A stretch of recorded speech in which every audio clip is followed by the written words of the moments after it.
Remind the public that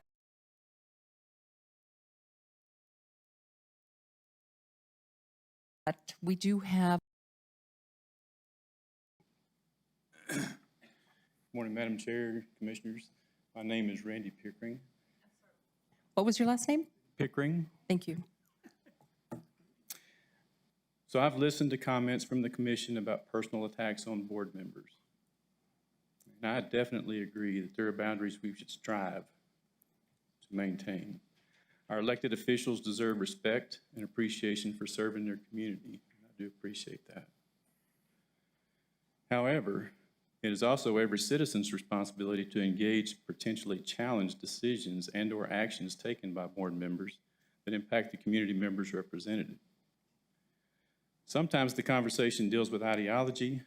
Unfortunately, this is where we get into the sticky points of what is or what is not respectable. I'm trying to understand why it's okay for one group to say things that are extremely offensive to people of faith, yet the people of faith are labeled as hateful for expressing their viewpoints. Our society seems to have strayed into a concept that if you do not agree with me, we must be enemies. Any argument presented after that is labeled as hate speech. Now it comes down to who gets to define hate speech. Is that you? Is that me? Is it a vote? During the May 23rd meeting of this commission, there was a proclamation to declare June as Pride Month. It was passed early to ensure the entire month was proclaimed. Numerous people in the audience were allowed and encouraged to speak on the proclamation.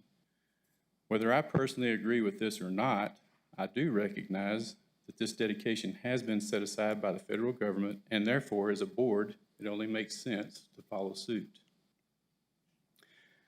During the April 25th Commissioners' meeting, board members were presented with a proclamation for the National Day of Prayer, also set aside by the federal government. Note that during neither of these potentially charged proclamations did the public speak out against it. Not for Pride Month, not for the National Day of Prayer.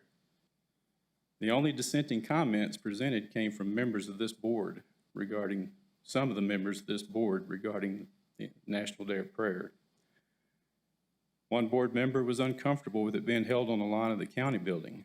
In fact, uncomfortable enough that he eventually voted against the proclamation in its entirety. These changes were not opened up for public comment before voting. Comments ranged from being uncomfortable to not using county resources.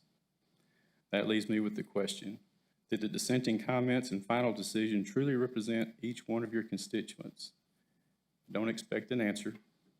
I simply wanted to pose the question for each board member, as well as each member of our community, to consider and answer for themselves. Thank you for your time. Thank you.